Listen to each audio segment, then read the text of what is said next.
Pemirsa Pangdam 2 Sriwijaya Majen TNI Ujang Darwis pastikan proses hukum terkait kasus penembakan yang terjadi di tempat hiburan malam Penhead terus berlanjut.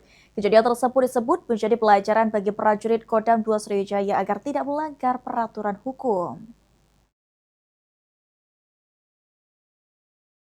Dijumpai usai kegiatan olahraga bersama dengan awak media di lapangan Kodam 2 Sriwijaya, Pangdam 2 Sriwijaya Majen TNI Ujang Darwis menyampaikan jika kasus penembakan yang diduga dilakukan oleh oknum prajurit TNI di tempat hiburan malam Penhead saat ini masih terus berlanjut dalam proses hukum.